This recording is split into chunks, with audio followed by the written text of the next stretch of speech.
तो बच्चों स्वागत है आपका गवर्नमेंट एग्जाम्स अड्डा में। बच्चों इस वीडियो में हम बात करेंगे सीबीएसई के प्राइवेट और इम्प्रूवमेंट एग्जाम के बारे में। साथ ही हम जानेंगे कि ऑप्शनल सब्जेक्ट का एग्जाम क्या होता है, किस तरीके से आप इसका फॉर्म भर के आसानी से पास कर सकते हो।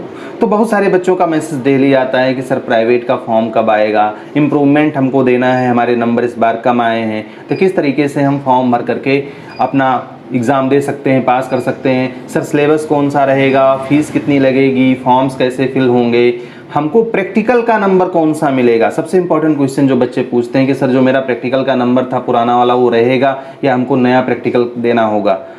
बहुत से बच्चे जानना चाहते हैं कि सर जो इसकी मार्कशीट होती है वो कैसे मिलेगी, या हमारे जो नंबर हैं वो किस तरीके से शो होंगे, इम्प्रूवमेंट देने के बाद में हमारी कौन सी मार्कशीट वैलिड होगी। तो ये सारी चीज़ें मैं इस वीडियो में डिस्कस करने वाला हूँ। वीडियो को पूरा देखिएगा। और अगर आपके भी मित्रों का किसी का भी इम्प्रूवमेंट या प्राइवेट आया है, प्राइवेट फॉर्म उनको भरना है, तो उनके साथ में ये वीडियो शेयर कर देना ताकि उनको भी थोड़ी सी हेल्प मिल जाए।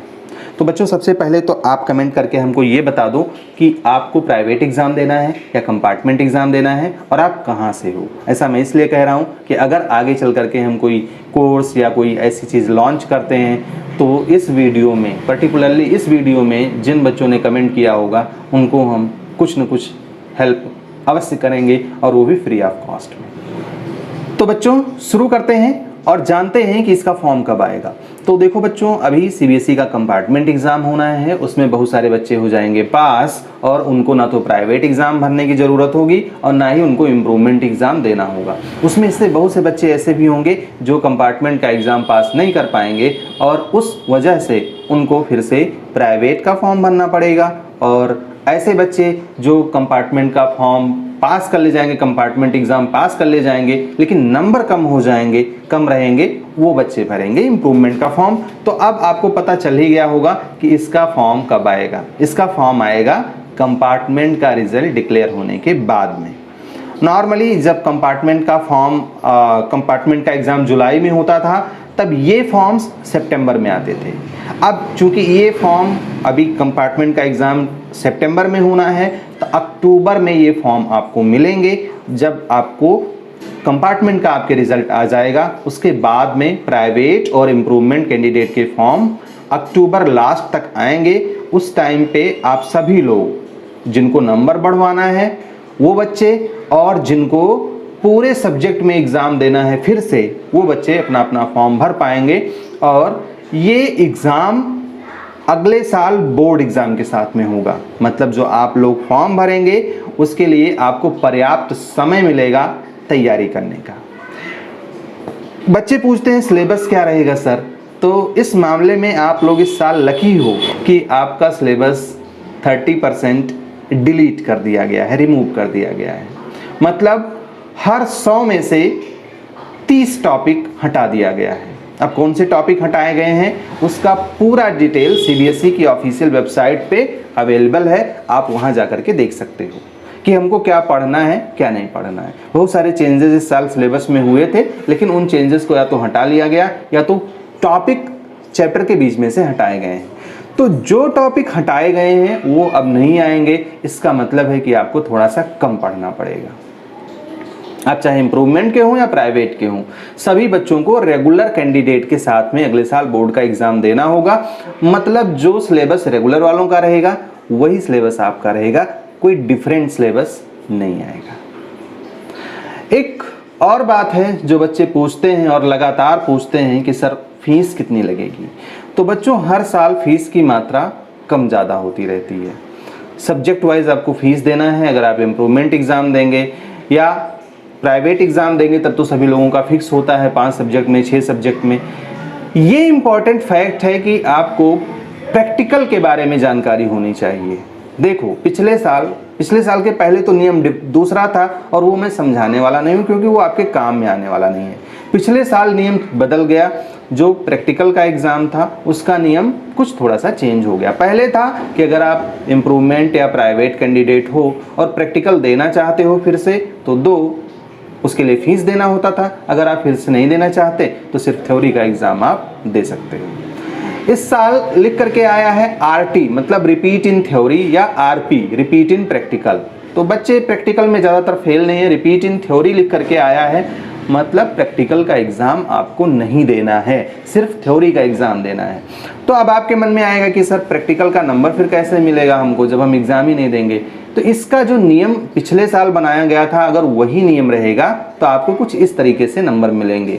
जो बच्चे 2020 में रेगुलर कैंडिडेट थे और फेल हो गए हैं, मतलब जो इस साल जिन्होंने मार्च में एग्ज़ाम दिया था रेगुलर बच्चे और वो इस साल फेल हो गए हैं, उनको पुराना वाला प्रैक्टिकल का नंबर दे दिया जाएगा। अगर उनके 28 रहे होंगे 30 में से तो 28 मिल जाएंगे, 30 रहे होंगे तो 30 मिल जाएंगे। किसको? जो बच्चे रेगुलर रहे होंगे और फेल हो गए होंगे, इम्प्रूवमेंट का या प्राइवेट का फॉर्म भर रहे होंगे, उन बच्चों को पुराना नंबर मिल जाएगा। लेकिन कुछ ऐसे भी बच्चे हैं जो नेट पर होगा अब आपके सभी मैथ्स, फिजिक्स, केमिस्ट्री और बायोलॉजी डाउट्स का सफाया।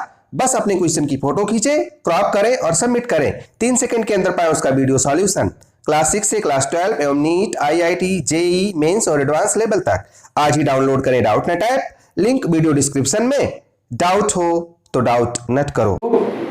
इस साल कंपार्टमेंट एग्जाम में फेल हो गए या वो मेन सब्जेक्ट में फेल हो गए, कई सब्जेक्ट में फेल हो गए और कई सब्जेक्ट में फेल होने की वजह से प्राइवेट का फॉर्म भर रहे हैं, उन बच्चों को जो ऐसा हुआ है और प्राइवेट बच्चे थे पहले, मतलब वो रेगुलर कैंडिडेट नहीं थे, प्राइवेट थे और कई विषयों में फेल हुए, फिर से प्राइवेट का फॉर्म भर रहे हैं, उन बच्चों को प्रो रेटा बेस के आधार पे नंबर मिलेगा। प्रो रेटा बेस का मतलब नॉर्मल लैंग्वेज में ऐसे समझ लो कि जितना परसेंट आप थ्योरी में पाओगे उतना ही परसेंट आपका प्रैक्टिकल में दे दिया जाएगा, प्रैक्टिकल हो या इंटरनल असेसमेंट हो। फॉर एग्जांपल अगर 80 नंबर का, मैं मैथ्स की बात करूं, 80 नंबर का थ्योरी का पेपर होता है और इस 80 में से आपको 40 नंबर मिले, 40 नंबर मिले तो मतलब क्या हुआ कि 50% मार्क्स आपको मिले हैं थ्योरी में। तो जो 20 नंबर का इंटरनल असेसमेंट है उसमें से 50% यानी 10 नंबर आपको दे दिया जाएगा और टोटल आपके 50 मार्क्स शो होंगे। लेकिन ये 50 मार्क्स एक ही जगह शो होंगे, आपके जो नंबर होंगे वो 40 और 10 करके नहीं शो होंगे, क्योंकि आपने इंटरनल असेसमेंट तो दिया नहीं है। तो जो इंटरनल असेसमेंट वाला बॉक्स होगा वो खाली होगा, उसमें कुछ नंबर नहीं चढ़ा होगा, तो कंफ्यूज मत होना, उसमें आपको इंटरनल असेसमेंट के मार्क्स ऐड होकर के आएंगे।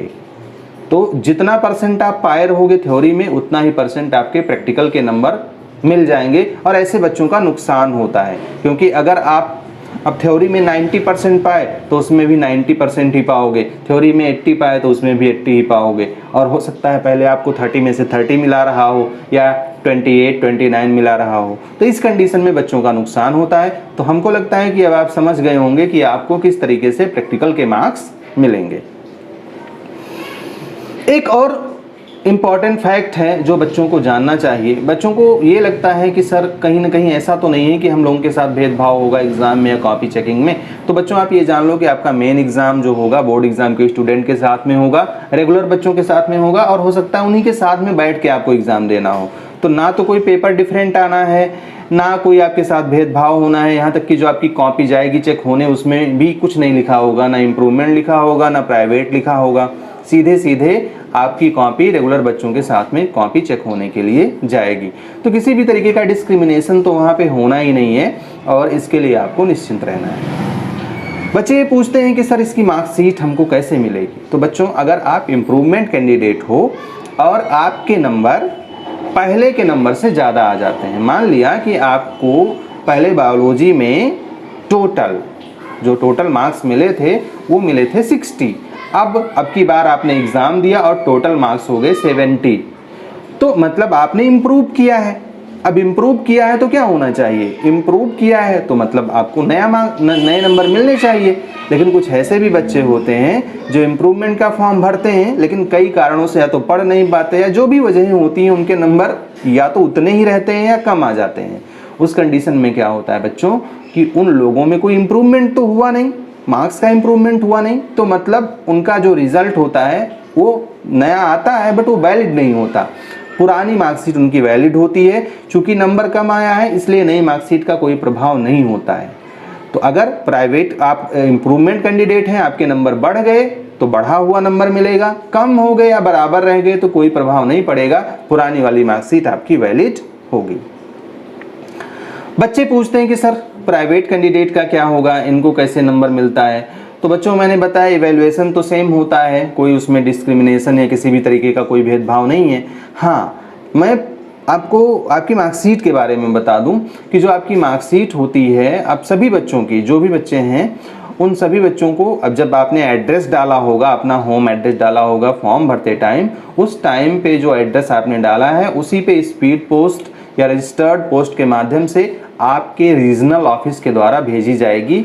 अगर आपने एड्रेस सही दिया है तो आपको मिल जाएगी, अगर आपका एड्रेस गलत हो गया है तो आपको प्रॉब्लम हो सकती है। ये मार्कशीट आपके डिजी लॉकर अकाउंट पर भी आएगी, तो वहाँ पे भी आप इसको एक्सेस कर पाएंगे। लेकिन जो हार्ड कॉपी है, जो आप देख सकते हो हाथ में लेकर के, वो वाली कॉपी आपको रीजनल ऑफिस के द्वारा बाय पोस्ट भेजी जानी है, और इसलिए आपका एड्रेस सही होना चाहिए। और अगर आपने फॉर्म में कोई गलती करी है तो अभी भी आप अपने सीबीएसई के रीजनल ऑफिस से संपर्क करके एग्ज़ाम होने से पहले उसको करेक्ट करवा सकते हैं। तो बच्चों ये जानकारी थी, और हमें लगता है कि पूरी जानकारी आपको मिल गई है। इसके अलावा भी अगर आपको कोई जानकारी चाहिए तो कमेंट बॉक्स में आपका स्वागत है। मैंने फिर से एक बार आपको याद दिला देना चाहता हूं मैं कि अगर आपके दोस्त, आपके फ्रेंड किसी का भी इम्प्रूवमेंट या प्राइवेट का फॉर्म है तो उनको भी ये वीडियो शेयर कर दीजिएगा, हो सकता है उनकी भी थोड़ी सी मदद हो जाए। तो हमारी तरफ से आपको ढेर सारी शुभकामनाएं। All the best, may God bless you. Thank you for watching this video.